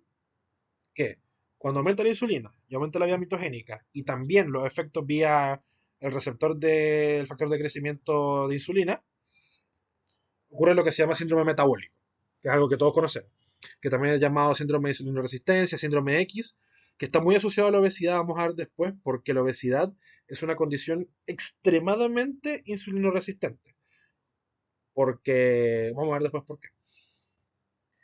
Y el síndrome metabólico se caracteriza por estas cuatro cosas principalmente, que tienen que ver con esta vía mitogénica exacerbada y por los efectos del receptor de factor de crecimiento asociado a insulina, que son la aterogénesis acelerada, que por eso es que aumenta la muerte cardiovascular en las personas insulinoresistentes y con diabetes, que consiste en un aumento de la producción de VLDL y LDL pequeña y densa, que estas son las más aterogénicas, mayor captación de LDL por macrófagos que forman las células espumosas, que también son aterogénicas, y cambios en el endotelio y en las células musculares lisovasculares, que todo esto al final eh, es el ambiente propicio para que se forme una aterogénesis, una angina estable, una angina inestable y después un infarto.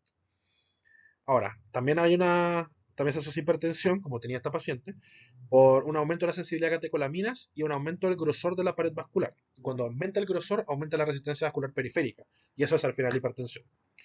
También un síndrome ovario poliquístico, que esta paciente también tenía, que hay un aumento de la producción de andrógenos por células de la teca, y eso es justamente por un aumento del efecto de la insulina a nivel de estas células. ¿Ya?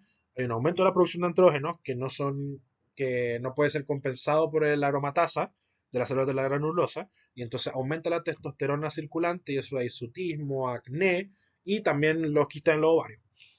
Y la acantosis nigricans, que esto es más por vía de el factor de crecimiento asociado a insulina, que esto es al final, bueno, hay una foto después ahí, que es por estimulación de los melanocitos, que puede ser solamente acantosis nígricas o llegar a acrocordones, que son verdaderos tumores benignos, obviamente. Y esto lo importante es que el síndrome metabólico aumenta el riesgo de diabetes, evidentemente porque tiene el mismo factor fisiopatológico, pero también de muerte cardiovascular, principalmente por la hipertensión y la aterogénesis acelerada. Ahora, estas son un poco de fotos para que vean, estos son los ovarios poliquísticos, como se ve es un ovario lleno de quistes. Esto es hirsutismo, también tiene un poco de acné esta paciente. Esto es la acantosis nigricans, que generalmente en los pliegues, cuello, pliegue axilar. Y finalmente los acrocordones, que es cuando ya esta estimulación de los melanocitos es tal que se forman tumores. Ahora, ¿cómo evalúo yo la insulinoresistencia? Lo primordial es la clínica. Esta paciente, por ejemplo, sin yo tomarle esos exámenes, es insulinoresistente sí o sí. No necesito exámenes para demostrarlo. Pero obviamente los exámenes nos ayudan cuando tenemos la duda o cuando necesitamos determinarlo mejor, que lo que más se usa es la prueba de tolerancia al glucosa oral, que es la PTGO, que consiste en que yo llego al laboratorio, me toman una muestra en ayuna de glicemia e insulinemia, después me dan esta carga de glucosa de 75 gramos, que es una bebida, y después a la hora y a los 120 y a las 2 horas me toman una glicemia y una insulinemia. Y generalmente se usa el valor de las 120 minutos post carga porque es el que está más estandarizado. Y con eso se puede hacer esta curvita, que la que está continua es lo normal, lo que está interlineado es la resistencia a la insulina, que vemos lo que ya sabemos de la secreción de insulina, que es una secreción fásica, que tiene un pic y después también continúa un poco elevada hasta que se normaliza. La glucosa se comporta acorde a esto, que aumenta postprandial y después cuando aumenta la insulina disminuye. Y vemos que en la insulinoresistencia, en el cual hay un hiperinsulinismo compensatorio, hay un mayor pic de insulina que también determina un aumento a veces de insulina postcarga, pero inmediatamente postcarga. Hay un mayor pic de insulina, que eso al final compensa los niveles de glucosa y hacen que se normalice la curva hacia una persona que no tiene insulina resistencia, pero los niveles de insulina siempre se mantienen elevados, ¿ya? Por ejemplo, veamos la curva normal, llega hasta acá, y la curva de una persona con insulina resistencia llega hasta acá la insulina, esto es lo menor. Entonces se mantiene el hiperinsulinismo, pero es compensatorio, porque los niveles de glucosa llegan a lo normal, ¿ya? Entonces, no nos sirve solamente tomar glicemia, porque va a estar normal. Pero si tomamos la insulinemia, vamos a ver que hay un hiperinsulinismo, que en este caso es compensatorio. Podemos tener un hiperinsulinismo tónico, que es decir, que en ayuna la insulinemia es mayor a 25, o fásico, que es que 120 minutos postcarga es mayor a 60. ¿Ya? Y también tenemos ciertos índices o ciertas pruebas que nos permiten con mayor certeza determinar si una persona tiene resistencia a la insulina, más que solamente la insulinemia absoluta, que es el clamp hiperinsulinémico euglicémico, que es un procedimiento invasivo, incómodo, largo, que se usa muy poco en la clínica, generalmente se reserva a la investigación, y tenemos estos índices que son fórmulas matemáticas, en que estos mismos valores los metemos en la fórmula y nos dan un índice que, que nos ayuda a orientar si la persona tiene insulinoresistencia o no. Está el OMAIR, que es el más típico, que glicemia de ayuna por insulinemia de ayuna es entre 405. Y tenemos el índice de Matsuda, que es mejor que el OMAIR, o sea, se relaciona mejor a la CLAMP y al CHE, pero necesitamos hacer la PTGO para poder calcular el índice de Matsuda, que es 10.000 entre la raíz cuadrada del producto de la glicemia de ayuna por la insulinemia de ayuna, por la glicemia postcarga, por la insulinemia postcarga. Ahora, el OMAIR lo que calcula es resistencia a la insulina. Entonces, un OMAIR elevado, más de 2,5, significa que la persona es resistente. Y un Matsuda lo que calcula es la sensibilidad a la insulina. Entonces, un Matsuda bajo 2,7, está hablando de resistencia a la insulina. Ya, para que no se confundan. Pero el OMAIR es el más típico, el que los laboratorios en general calculan, pero el Matsuda es mejor. Ahora, ¿por qué una persona tiene insulina resistencia? Esa es la pregunta que la fisiopatología trata de contestar. Y es por esto. La vía final, o sea, es por varios mecanismos, pero la vía final de todos esos mecanismos es que el receptor de insulina y sobre todo el sustrato del receptor de insulina, en vez de fosforilarse en tirosina, como normalmente se fosforilan en serina. ¿Ya? Y eso es porque todos estos mecanismos de insulinoresistencia activan finalmente serinas quinasas, no tirosina quinasas, sino serinas quinasas que van a fosforilar las serinas. Y como las serinas están al lado de las tirosinas, si se fosforila la serina, no se puede fosforilar la tirosina. Y si no se fosforila la tirosina, no se puede activar la vía metabólica. ¿Ya? Ese es al final el por qué hay una insulinoresistencia metabólica. Y recordemos que la vía mitogénica no necesita este sustrato. Entonces, todo esto no va a afectar la vía mitogénica porque se va a activar el receptor de insulina. Esto no se va a activar, pero sí la vía mitogénica. Ahora, ¿cuáles son todas estas vías que finalmente terminan en serina quinasa? La misma vía mitogénica, entonces se vuelve un círculo vicioso, activa esta serina quinasa, la disfunción mitocondrial, el estrés oxidativo, el estrés de retículo, todo lo que era, activa esta serina quinasa, los ácidos grasos libres, los DAC, las ceramidas, todo esto, el aumento de la lipólisis, activa esta serina quinasa, las adipoquinas, obviamente las prohiperglicemiantes, estas de acá, también activan esta serina quinasa, el estrés oxidativo, el retículo esta, y la inflamación como tal también activa esta. Ahora, ¿por qué es tan importante la obesidad? Porque la obesidad activa la gran mayoría de estas vías, ¿ya? Y esto lo vemos acá. La obesidad es una enfermedad metabólica en el que hay un predominio de tejido adiposo visceral, que eso se llama tejido adiposo ectópico, porque el tejido visceral no es normal, ¿ya? Lo normal o lo sano, entre comillas, es el tejido subcutáneo, ¿ya? Entonces, cuando en la obesidad hay un aumento del tejido adiposo visceral y además es un tejido adiposo enfermo, inflamatorio, anormal, o sea, no, aparte de ser visceral, no es un visceral normal, ya es un visceral patológico. Que eso lo que hace es que este tejido secrete adipoquinas prohiperglicémicas, que son la resistina, eh, la RBP4, y además dentro de este tejido adiposo hay macrófagos que también están alterados que secretan mediadores inflamatorios.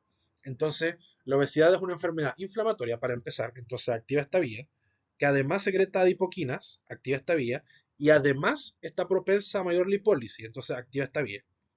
Y además, tanto la inflamación como esto, y como las adipoquinas, aumentan el estrés oxidativo y el estrés de retículo, entonces activan esta vía y esta vía.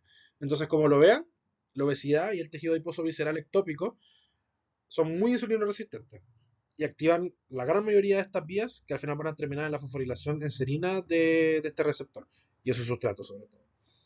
Y al final, eh, la forma clínica en la que nos puede orientar esto es el perímetro abdominal.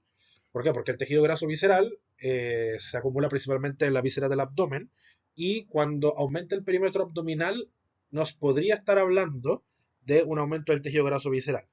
En las mujeres se considera normal un perímetro abdominal menor a 88 centímetros y en los hombres menor a 102. Y esta diferencia es porque en general en los hombres tiende a, como fisiológicamente, acumularse más tejido graso visceral que en las mujeres. ¿Ya? Entonces en los hombres se acepta un poquito más de perímetro abdominal dentro de la normalidad.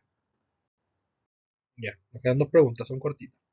Pregunta 5. La misma paciente regresa al año siguiente, pero los exámenes de laboratorio muestran glicemia ayuna de 130, glicemia postcarga de 138, triglicéridos de 250, colesterol total de 220, LDL de 170 y HDL de 30. Ahora, con estos nuevos resultados, ¿qué se podría decir de la condición de la paciente? Continúa en una fase de disfunción beta-celular reversible, por lo que no requiere manejo con hipolicemiantes orales. Presenta un hiperinsulinismo postprandial no compensatorio de primera y segunda fase. Su insulinoresistencia es predominantemente hepática o presenta un hiperinsulinismo postprandial de primera fase compensatorio. Piénsenlo un poquito, analícenlo. Ya. La correcta es la que debería ser la C. No sé por qué se dañó esto. Su insulinoresistencia es predominantemente hepática. Y eso es porque tiene una glicemia ayuna alterada con una glicemia postprandial normal. Dentro de parámetros normales, pues. La A no es porque al tener una glicemia ayuna en rango diabético ya no es reversible. O sea, ya hay un daño betacelular irreversible y por eso es que entró en diabetes. Y además, como está en diabetes, requiere manejo con hipoglicemiantes orales, evidentemente. Presenta un hiperinsulinismo postprandial no compensatorio de primera y segunda fase, no, es de primera fase solamente. Por eso solamente tiene una glicemia inalterada. Si fuera bifásico, tendría una glicemia postprandial alterada también. Y presenta un hiperinsulinismo postprandial de primera fase compensatorio. No, no es compensatorio porque ya tiene un trastorno de la homeostasis de la glucosa. Rápidamente, la diabetes tipo 2 es una alteración de la homeostasis de la glucosa caracterizada por una disminución de la acción de la insulina, que es la insulinoresistencia, y además, cuando ya tiene diabetes, se le agrega una disminución de la secreción de insulina. ¿Ya? Epidemiología, la mayoría de los pacientes son mayores de 45 años, aunque en el último tiempo, sobre todo en Chile, ha aumentado en pacientes más jóvenes por el aumento de la obesidad y el sedentarismo, y tiene una fuerte heredabilidad, muchísimo más que la diabetes tipo 1. Aquí sí es muy común que la persona que venga con diabetes tipo 2 tenga su mamá con diabetes, su abuela con diabetes, su papá con diabetes, una tía con diabetes. Entonces, que eso puede ser por factores de riesgo en común, pero también se ha visto que tiene unos factores genéticos bien importantes. Y los factores de riesgo son antecedentes familiares, como ya dije, y todos estos que están acá que realmente son factores de resistencia a la insulina. Ya, o sea, sobrepeso, obesidad, sedentarismo, prediabetes, antecedentes de diabetes estacional y todo esto que es del síndrome metabólico y antecedentes de enfermedad cardiovascular, que al final es la consecuencia del síndrome metabólico. Ahora, para repasar un poquito, recordemos que para diagnosticar diabetes necesitamos una glicemia ayuna de 126 o más, como la de esta paciente, una PTGO, o sea, unas 2 horas postcarga de 200 a más, que esta paciente no la tenía, y de hecho esta paciente estaba acá en homeostasis normal, de la glicemia postcarga. La hemoglobina glicosilada no se la tomaron. Y bueno, en este caso no aplica. Pero lo importante es que la diabetes tipo 2 entre el concepto de prediabetes, que en vez de una homeostasis anormal, se comienza a hablar de prediabetes, que al final es un hiperinsulinismo no compensatorio, pero que no llega a rango diabético. ¿Ya? Y que si la glicemia ayuna es el problema, se habla de glicemia ayuna alterada, esa es la entidad clínica, y si el problema es la poscarga, se habla de intolerancia a la glucosa, ¿ya? Generalmente intolerancia a la glucosa oral. Y ahora, ¿por qué ocurren estas dos cosas? La prediabetes es por un hiperinsulinismo no compensatorio por una disfunción betacelular reversible. Y la diabetes también es un hiperinsulinismo no compensatorio, pero que también se asocia a una caída de la función betacelular. ¿Ya? O sea, comienza a morir las células beta pancreáticas y eso es irreversible y puede llegar hasta hipoinsulinismo. O sea que ya llega la muerte es tal que deja de producir insulina. ¿Ya? Por eso es que muchos pacientes con este tipo de larga data requieren ocupar insulina exógena, al igual que los diabéticos tipo 1. Tenemos un poquito de historia natural de la enfermedad. En este lado acá del gráfico tendríamos la insulinoresistencia con hiperinsulinismo compensatorio, es decir, sin trastorno de la homeostasis de la glucosa.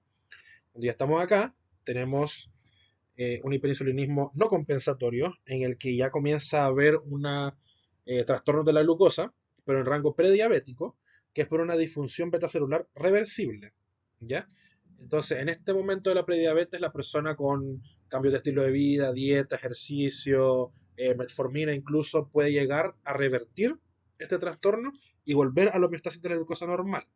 ¿Ya?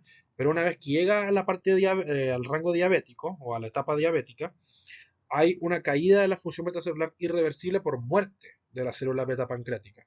¿Ya? Y la muerte evidentemente es irreversible. Entonces se mantiene la insulinoresistencia, pero comienza a disminuir la secreción de la insulina. Y a medida que disminuye, comienza a aumentar la glicemia ayuna y la glicemia postcarga en rango diabético. ¿Ya? Ahora, realmente la historia de esta enfermedad empieza mucho antes de todo esto. Personas sanas, por decirlo así, que son individuos susceptibles, ¿ya? Genéticamente susceptibles estoy hablando. Que la enfermedad, la diabetes tipo 2, es una enfermedad poligénica, es decir, que no es un gen el que está comprometido, y que habla de susceptibilidad, no de determinación ni de que la persona va a desarrollar sí o sí la enfermedad. Y generalmente son genes de insulinoresistencia los de la persona susceptible. Y después, en este individuo entra en juego el ambiente, que sé yo, los malos estilos de vida, la obesidad, el sedentarismo, las dietas malas, etcétera, que eso afecta a una célula beta pancreática susceptible, que está más predispuesta a disfunción y apoptosis. Y entonces, todo esto al final va a determinar que la persona desarrolle prediabetes y eventualmente diabetes. Ahora, ¿por qué se pasa a un hiperinsulinismo compensatorio a uno no compensatorio? Es decir, con alteración de la homeostasis de la glucosa, y eso es por una disfunción betacelular reversible. Ya, o sea, en esta etapa la prediabetes, como dije antes, todavía es reversible. Un poquito de nomenclatura, el hiperinsulinismo no compensatorio es lo mismo que el hipoinsulinismo relativo, ¿ya? Que no es lo mismo que el hipoinsulinismo absoluto, que ya cuando por muerte de la célula beta disminuye la insulina absoluta, ¿ya? Ahora, lo que ocurre acá es principalmente una alteración de la secreción fásica de insulina. La secreción tónica se mantiene hasta etapas muy tardías, generalmente hasta que ya hay hipoinsulinismo absoluto, por muerte de la célula beta. Entonces, la secreción fásica, lo primero que ocurre es una pérdida del pic de secreción. ¿Ya?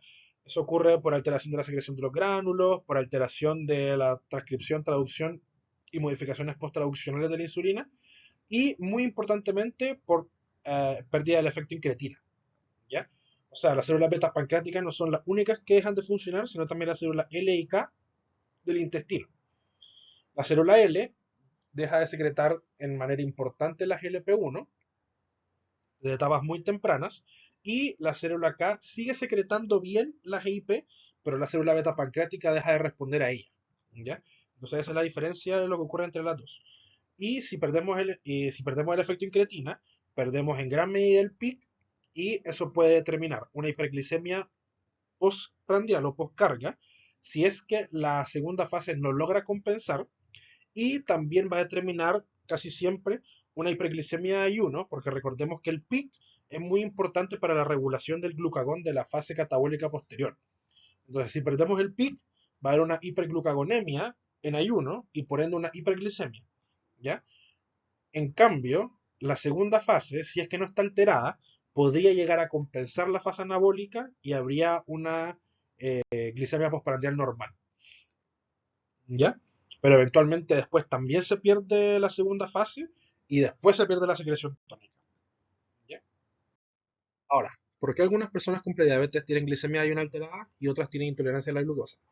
Eso es porque ambas se dan por razones distintas. ¿Ya? La glicemia ayuna alterada se da principalmente por una pérdida del pic o de la primera fase de la secreción fásica. Es decir, tiene un hipoinsulinismo relativo de primera fase o un hiperinsulinismo no compensatorio de primera fase, que es lo mismo. ¿Ya? Porque recordemos que si perdemos la primera fase, se pierde la supresión del glucagón de la fase catabólica posterior, por ende vamos a tener una hiperglucagonemia y vamos a tener una hiperglicemia de ayuno. Y o puede ser porque la insulinoresistencia de esa persona es predominantemente hepática. Y en ese caso, eh, la insulina no va a poder suprimir la, la producción hepática de glucosa durante el ayuno, que también tiene que ver con el glucagón. Y las personas con intolerancia a la glucosa van a tener un hipoinsulinismo postprandial de ambas fases, de primera y segunda. Eso significa que se pierde el pic y después la segunda fase no logra compensar y por ende va a haber una hiperglicemia postprandial o una intolerancia a la glucosa. Y o puede ser porque la insulinoresistencia es predominantemente muscular y el músculo no va a lograr captar toda la glucosa que se absorbe con los alimentos. ¿Ya? Ahora, ¿por qué mueren las células beta pancreáticas? Porque claro, en la diabetes tipo 1 es lógico porque son efectos autoinmunes, pero en este caso, ¿por qué morirían? Y es porque el hiperinsulinismo crónico, la hiperglicemia y también el exceso de ácidos grasos libres le causan daño a las células beta pancreáticas y evidentemente al final las terminan matando. Ahora, el hiperinsulinismo es por un estrés de retículo, porque si lo ponemos a pensar, la célula beta pancreática lleva harto tiempo sintetizando y secretando la mayor cantidad de insulina posible, y al final los ribosomas y el retículo rugoso van a terminar estresándose y eso activa vía apoptosis. Y también por acumulación de amilina o IAPP, que es un péptido que también se encuentra en los granulos de secreción. Entonces se secreta insulina, péptido C y amilina todo junto. Entonces, como se está secretando tanta insulina, esta amilina forma agregados tipo amiloide como el del Alzheimer alrededor de las células beta pancreáticas que también activa vía apoptosis. Y la hiperglicemia y el exceso de ácidos grasos libres van a causar glucolipotoxicidad, que es realmente el principal mecanismo por el que mueren las células beta pancreáticas. ¿Ya? Que, bueno, eso lo van a ver después en la clase de complicaciones, pero que la hiperglicemia y los ácidos grasos libres son extremadamente tóxicos para todas las células del organismo, incluyendo las células beta pancreáticas. Y también el exceso de ácidos grasos libres también va a activar vías de síntesis de ceramidas en la membrana plasmática que también activan vías de apoptosis. Todo esto va a llevar a una sobrecarga metabólica y esto va a llevar a la vía final que es el estrés oxidativo. Y el problema es que las células beta-pancreáticas son particularmente sensibles al estrés oxidativo porque tienen una baja capacidad de generar poder reductor. ¿Ya? Entonces, todo esto va a causar estrés oxidativo y la célula beta-pancreática lo tolera muy mal y va a morir. Muere. Eso causa que, como murió, comienza a disminuir la secreción de insulina, entonces un hipoinsulinismo absoluto, y eso a la vez va a causar más hiperglicemia y más lipólisis y por ende más ácidos grasos libres. Y esto es un círculo vicioso hasta que al final termina muriendo la mayoría de las células beta pancreáticas y terminamos en requerimiento de insulina exógena. Y la última pregunta, que es cortita, dice, respecto al origen de la hiperglicemia en pacientes con diabetes tipo 2, ¿cuál de estos no es un mecanismo causante de hiperglicemia? Disminución del efecto incretina, o sea, GLP-1 y GIP, aumento de la sensibilidad a leptina a nivel hipotalámico, aumento de reabsorción renal de glucosa o aumento de la lipólisis. Piensen un poquito. Y la correcta es, o la incorrecta es la B, que realmente hay una disminución de la sensibilidad a la leptina, o una resistencia a la leptina a nivel hipotalámico. Entonces, ¿cuáles son los mecanismos que causan la hiperglicemia en la diabetes tipo 2? Que es el típico octeto ominoso, que son 8, que realmente son 9, pero bueno, que es la menor secreción de insulina, que ya es cuando hay un hipoinsulinismo absoluto, la mayor secreción de glucagón, que es de la prediabetes, una menor captación muscular de glucosa, que es por insulinoresistencia muscular, una mayor producción hepática de glucosa, que es por insulinoresistencia hepática, una mayor lipólisis, que al final va a dar sustrato y energía para la gluconeogénesis hepática, que eso también es por insulinoresistencia de tejido adiposo, una disminución del efecto incretina, que eso es a nivel intestinal, y los dos que casi nunca se hablan, pero que son muy importantes, sobre todo para el blanco farmacológico es un aumento en la reabsorción renal de glucosa por una sobreexpresión de transportadores SGLT2. ¿Ya? Normalmente, el umbral renal de la glucosa, es decir, la glicemia máxima a la cual el riñón puede reabsorber la glucosa, es 180. Pero cuando tenemos hiperglicemia puede llegar hasta 210 o por ahí, que eso es por mayor expresión de SGLT2. Entonces cuando tenemos una hiperglicemia, el riñón se rehúsa a botar esa glucosa y la reabsorbe y eso contribuye a la hiperglicemia. Y hay medicamentos, que son las típicas glifosinas, que evitan que justamente pase eso. Y también hay gluconeogénesis renal, entonces una mayor producción renal de glucosa. Ese es como el noveno que nadie nunca menciona. Y algo muy importante, como dijimos, el hipotálamo es como el gran maestro de orquesta de toda la regulación de la glicemia. Y lo que ocurre es que hay una insulinoresistencia hipotalámica. ¿Ya? Entonces se podrán imaginar que si el hipotálamo es resistente, no va a poder controlar nada de esto y se va a ir todo se va a ir todo mal. Y eso va a llevar a una menor supresión del apetito, entonces la persona va a comenzar a comer más, la típica polifagia, estimula la producción hepática de glucosa directamente y también se asocia a resistencia a leptina e incretina.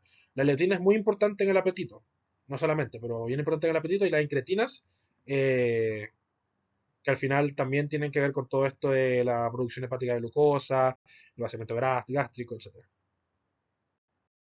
Y esto es importante saber porque es lo que va a sentar las bases para el tratamiento, porque al final lo que nosotros queremos buscar con el tratamiento es disminuir la hiperglicemia o controlar la hiperglicemia, y si todo esto causa hiperglicemia, tenemos que controlar esto.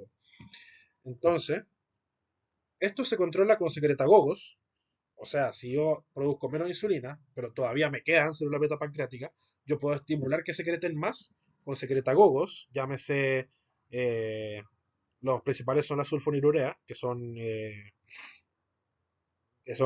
glibenclamida, y también los análogos de GLP-1 también son secretagogos.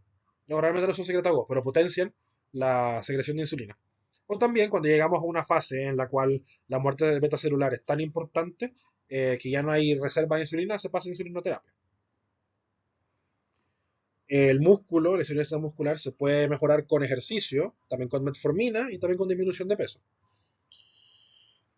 La insulinoresistencia hepática con metformina, también disminución de peso. La de tejido adiposo con disminución de peso, y también hay unos medicamentos que se llaman tiazolidinedionas, que casi no se usan, porque algunos son bien peligrosos, pero que pueden actuar a nivel del tejido adiposo. En el riñón, los famosos inhibidores de SGLT2, que no solamente se usan en diabetes, sino también en personas con alto riesgo cardiovascular.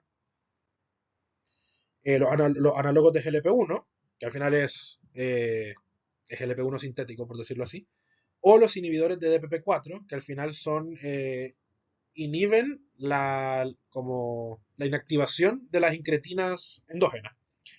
Y finalmente, la insulinoresistencia hipotalámica es bien difícil de tratar o de mejorar, pero se ha visto que si se disminuye el peso se puede mejorar, y también con análogos de GLP-1. Eso fue todo. Fue un poquito largo, pero este es un tema súper grande.